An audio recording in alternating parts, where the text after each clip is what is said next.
எல்லோருக்கும் வணக்கம். நானும் எவ்வளவு தூரம் தான் ஓடுவேன், எனக்கு டயர்ட் ஆகாதா அப்படின்ற மாதிரி இந்த நிஃப்டி 50 இண்டெக்ஸ் இன்னைக்கு காலையில் ஏறி இருந்தாலும் பேங்க் நிஃப்டியில் ஒரு ப்ராஃபிட் புக்கிங் வந்தங்காட்டி கொஞ்சம் ஸ்லோவாக தான் இருக்கான். இந்த வாரத்துக்கு அவன் ஆல்ரெடி ரொம்ப தூரம் ஓடி வந்துட்டான். கடந்த 5 நாட்களில் பார்க்கும்பொழுதே அவனுடைய லோ ரேட் 24,000 24,341 இருக்கான். இனி எதா இருந்தாலும் அடுத்த வாரம் பார்த்துக்கலாம் அப்படின்ற மாதிரி நிஃப்டி கொஞ்சம் ஸ்லோவாக தான் இருக்கு.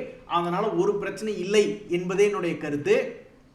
நீ வா செல்லும், பூஸ்ட் குடிச்சிட்டு வா, இல்லை ஹார்லிக்ஸ் குடிச்சிட்டு அடுத்த வாரத்தில் நீ தெம்பா ஓடு. நண்பர்களே, இந்த கன்சை நிரோலக் அப்படின்ற ஒரு ஷேர் ஒன்று பார்த்துக்கிட்டு இருந்தேன். இன்னைக்கு ஒரு 1.25% ஏறி இருக்கான். கடந்த ஒரு வருடத்தில் பார்க்கும்பொழுது இது 15% இறங்கி தான் இருக்கு. அப்போ இந்த ஷேர் இது ஏதாவது ஒரு சப்போர்ட் எடுப்பானா? இவன் சப்போர்ட் எடுத்து மேல் நோக்கி வந்ததுக்கு அப்புறம் தான் மேலே வந்திருக்கா அப்படின்றத நம்ம புரிஞ்சுக்க முடியும். ஆனால் நம்ம இப்போ பார்க்கக்கூடிய இடம் அப்படின்றது ஒரு லோ ரேட். ஒரு 6 மாதம் கழிச்சு பார்க்கும்பொழுது இவன் ஒரு வெட்டுக்கிளி மாதிரி பறந்து மேல் நோக்கி வருவானா? ஸோ அது எங்காவது எழுதி வச்சு வாட்ச் பண்ணி பார்த்தா தான் அது வந்துச்சா இல்லையா அப்படின்றது தெரியும். இப்போ கூட சமீபத்தில் இந்த SJVN இது மேலே ஏறி வருவானா, சன்ஃபார்மா ஏறி வருவானான்னு பார்த்துக்கிட்டு இருந்தேன். அவனுக்கு கொஞ்சம் கொஞ்சம் வந்துக்கிட்டு இருக்கானு. அதே மாதிரி இந்த கன்சை நெரோலிக்ஸ் அப்படின்ற ஷேரை எழுதி வச்சு பார்க்க வேண்டியது தான்.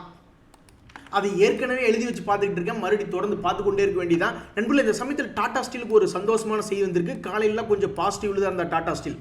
அதாவது அங்குல் எனர்ஜி அப்படின்ற ஷேரை இந்த டாடா ஸ்டீல் கூட அமல்கமேஷன் பண்ணிக்கலாம் அப்படின்ற ஒரு அப்ரூவல் கிடைச்சிருக்கு. நல்ல நியூஸ் அந்த ஷேர் ஹோல்டர்ஸ்க்கு. GM ஃபால்டர் அப்படின்ற ஒரு ஷேர் ஒன்று பார்த்துக்கிட்டு இருந்தேன். இந்த ஷேர் அப்படியே கொஞ்சம் தம் கட்டி ஏறக்கு முயற்சி பண்ணிக்கிட்டு இருக்கா. அவனுடைய சப்போர்ட்ஸ் இன்னும் உடைக்கல. கடந்த 3 மாசமாகவே இந்த சப்போர்ட்டை உடைக்க பார்த்துருக்கான். பட் இந்த சப்போர்ட் உடையில. அப்படியே கொஞ்சம் தம் கட்டி மேல் நோக்கி ஏறிக்கொண்டே வந்துக்கிட்டே இருந்தான்னா இந்த ஷேர் ஹோல்டர்ஸ்க்கு கொஞ்சம் சந்தோஷம் வரும். என்ன காரணம்னா 1400 அவனுடைய ஹை எஞ்சு ஒரு 2000 பக்கத்தில் வந்தால் ரொம்ப சந்தோஷம் தான். என்னடா வேகமாக சம்பாதிக்கக்கூடிய வாய்ப்புகள் இல்லையா அப்படின்ற மாதிரி பார்த்துக்கிட்டு இருந்த போன வாரம் தான் நிறைய நண்பர்கள் சில IPO விராஜ் ஆயன் அப்படின்ற IPOவில் அப்ளை பண்ணி பணம் பார்த்துக்கிட்டு இருந்தாங்க. IXIGO அப்படின்ற IPOவில் அப்ளை பண்ணி பணம் பார்த்துக்கிட்டு இருந்தாங்க. அது மாதிரி நிறைய IPOக்களில் வந்து பணம் சம்பாரிச்சுக்கிட்டு இருந்தாங்க. அப்புறம் நேத்தெல்லாம் ஒன்றுமே இல்லையா, முந்தா நேத்தெல்லாம் ஒன்றுமே இல்லையா அப்படின்ற மாதிரி யோசிச்சுட்டு இருந்தேன். நேத்தே 2 IPOக்கள் ஓப்பன் ஆயிருக்கு. அதாவது எம்கியூர் ஃபார்மா அப்படின்னு ஒரு IPO, பன்சல் ஒயர் அப்படின்ற ஒரு IPO எத்தனை வேணாலும் வரட்டும். ஆனால் அதில் கிரே மார்க்கெட் ப்ரீமியம் இருக்கா, சப்ஸ்கிரிப்ஷன் இருக்கா, அதில் ஏதாவது பெனிஃபிட் இருக்கா அப்படின்ற மாதிரி தான் நம்ம பார்க்கணும்.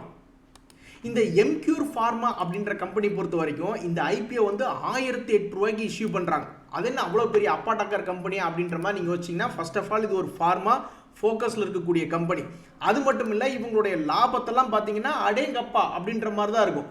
ஆல்மோஸ்ட் 700 கோடி, 500 கோடி, 527 கோடி. இத்தனை நாள் நீ எங்கேயா இருந்த அப்படின்ற மாதிரி தான் இருக்கும். பட் இந்த சமயத்தில் கிரே மார்க்கெட் ப்ரீமியம் என்ன அசியூம் பண்ணுது, இந்த ஷேர்லாம் லாபத்தில் லிஸ்ட் ஆகுமா அப்படின்ற மாதிரி பார்த்தோம்னா 30% பக்கம் லிஸ்டிங் கெயின் இருக்கக்கூடிய ஒரு வாய்ப்பு. ஸோ அப்போ அந்த IPOக்கள்லாம் இந்த எம்கியூர் ஃபார்மா அப்படின்றது லாபம் சம்பாரிச்சு கொடுக்கக்கூடிய வாய்ப்புடைய ஒரு IPOவா இந்த கிரே மார்க்கெட் ப்ரீமியம் சொல்லிக்குது. அடுத்து நம்ம பார்க்கக்கூடிய இந்த பன்சால் ஒயர் இண்டஸ்ட்ரீஸ் லிமிடெட், இந்த ஷேர் 256 ரூபாய்க்கு இந்த IPOவில் வருது. அப்போ இந்த ஷேர் வந்து என்ன பண்ணுறாங்க அப்படின்னா ஒரு ஸ்டெயின்லெஸ் ஸ்டீல் ஒயர் மேனுஃபேக்சரிங் கம்பெனியாக இருக்குது.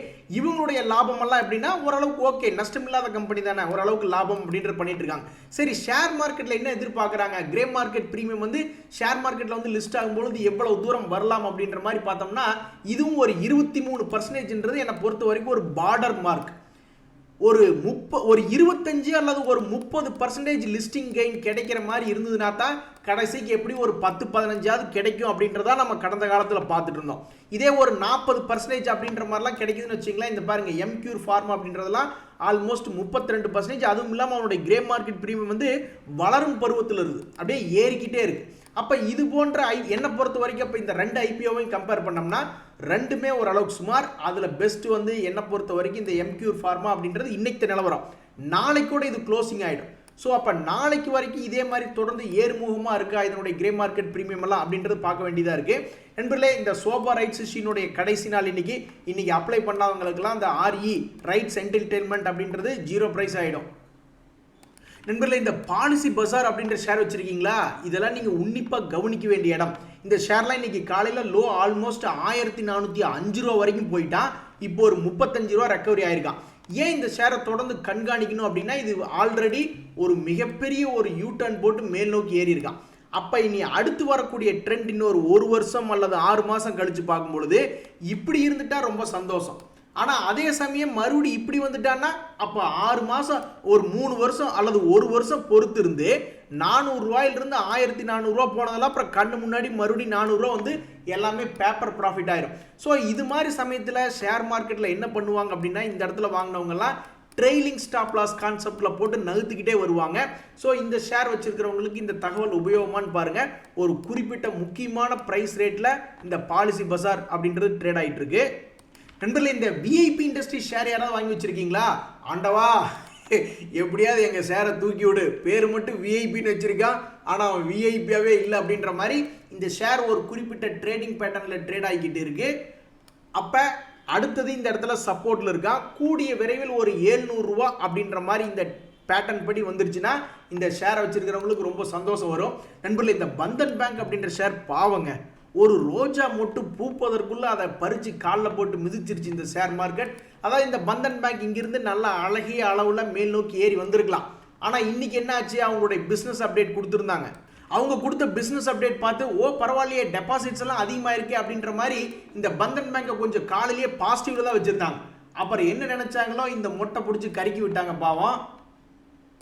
இது மாதிரி மொமெண்டம்ல ஒரு ஷேர் மொமெண்டம்ல இல்லைன்னா அந்த மாதிரி மொமெண்டம் இல்லாத ஷேர்களை நம்ம மனசுல ஏறுன்னு சொல்லி எடுத்து வச்சுக்கிட்டு அப்படியே உட்காந்து பார்த்துக்கிட்டு இருந்தோம்னு வச்சுங்களேன், ஒவ்வொரு குவார்ட்டருக்கும் இப்படியே பார்த்துக்கிட்டே இருக்க வேண்டியதான். 4 குவார்ட்டர் ஆகியும், அப்புறம் 8 குவார்ட்டர் ஆகும், ஆக மொத்தம் 2-3 வருஷம் ஆகி கடைசியில் ஏதாவது ஒரு ஏறிட்டா பரவாயில்ல, இல்லைன்னா இந்த ரோஜா மொட்டுகளை பார்த்துக்கிட்டே இருக்க வேண்டியதான். அது என்னைக்கு பூவா மாறும்னே தெரியாது. இந்த மொமெண்டம்ல இருக்கக்கூடிய ஷேரில் ஏன் அப்படி சொல்றேன்னா, இந்த ஐநாக்ஸ் விண்ட் அப்படின்ற ஷேர் பாருங்களேன், சும்மா ஏதாவது ஒரு நியூஸ் வந்துச்சுன்னா போதும், அவங்க கடன் அடைச்சிருவாங்க, கடன் இல்லை அப்படின்ற மாதிரி ஏதாவது ஒரு சின்ன நியூஸ் வந்துச்சுன்னா போதும், உடனே அவன் 12% பிஹேவ் பண்ணுறான். ஆனால் அந்த பந்தன் பேங்க்ல அப்படி நடந்துச்சா, அவங்களுடைய டெபாசிட்ஸ் எல்லாம் இன்க்ரீஸ் ஆயிருக்கு, பிஸ்னஸ் அப்டேட் கொஞ்சம் பரவாயில்ல அப்படின்ற மாதிரி தான் மார்க்கெட்டே காலையில் நினச்சி ஓப்பனிங்கில் மேலே ஏற்றினான். அப்புறம் என்ன நினைச்சாங்களோ தெரியல, மொட்டை பிடிச்சி கறிக்கி விட்டாங்க பாவம். நண்பர்களே, இன்னைக்கு இந்த எஸ்டிசி இந்தியா, கேஸ்ட்ரால் இந்தியா, இஸ்மோ, ஹட்கோ போன்ற ஷேர்லாம் டிஸ்கஸ் பண்ணிருக்காங்க. இந்த சிவாலிக் ரசாயன் அப்படின்றத நான் அதிகமாக பார்த்ததில்ல. நண்பர்களே, ஆல்கார்கோ அப்படின்ற ஒரு ஷேர், இவன் இப்போ 64 ரூபாயில் இருக்கான். இந்த ஷேரில் பணம் போட்டிருக்காங்க பாவம், எத்தனையோ பேர் போட்டிருக்காங்க. அவங்க எல்லாத்தையும் மனசில் நினச்சி பார்த்து இந்த ஷேர் மேல் நோக்கி வந்துட்டா ரொம்ப சந்தோஷம். அவன்லாம் வரலாம் தான், அவனுக்கு என்ன பிரச்சனைன்னு தெரியல. அவன்லாம் இதுக்கு முன்னாடி இதே லெவல்ல இருந்து மேல் நோக்கி வந்திருக்கான். 64 ரூபாயிலிருந்து 94 ரூபா வராட்டியும் கூட தொலைது. 64 ரூபாயிலிருந்து ஒரு 74 ரூபா அல்லது ஒரு 80 ரூபா வந்து ஆகாதா, இந்த ஷேரை வாங்கினவங்களை பற்றி அவன் நினச்சி பார்க்கக்கூடாதா அப்படின்றது ரொம்பவுமே மன வருத்தத்தோட நிலைமையில் இருக்கு.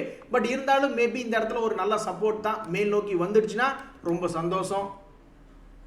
நண்பர்களே, இந்த ரிம் அப்படின்ற ஷேர் யாராவது வாட்ச் பண்ணிட்டு இருக்கீங்களா? இது ஒரு நல்ல பங்கு தான். அதுக்கு அடையாளமாக இவன் என்ன பண்ணுறான் அப்படின்னு பார்த்தீங்கன்னா, நல்லா கீழேருந்து மேல் நோக்கி 2020 வெறும் 100 ரூபா இருந்த ஷேர் தான் 1000 ரூபா பக்கத்துலேயே வந்திருக்கான். அதுக்கப்புறம் இந்த ஷேர்னுடைய ப்ரைஸ் பேட்டர்ன் அப்படின்றது பெரும்பாலும் சப்போர்ட் எடுத்தால் மேல் நோக்கி போகக்கூடிய லெவலில் தான் இருக்குது. ஸோ இப்போ 634, இங்கிருந்து மறுபடியும் 1000 ரூபா வந்தாலும் சந்தோஷம் தான், அல்லது ஒரு 500 ரூபா வரைக்கும் போயிட்டு அப்புறம் 1000 ரூபா வந்தாலும் சந்தோஷம் தான். எப்படி பார்த்தாலும் இந்த ரிம் அப்படின்றது ஒரு சப்போர்ட் லெவலில் தான் இருக்கிறதா என்னுடைய அபிப்பிராயம். இன்றைய தகவல் அனைத்து உங்களுக்கு உதவியாக இருந்ததுன்னு எனக்கு சந்தோஷம் தான். ரொம்ப நன்றி, வணக்கம்.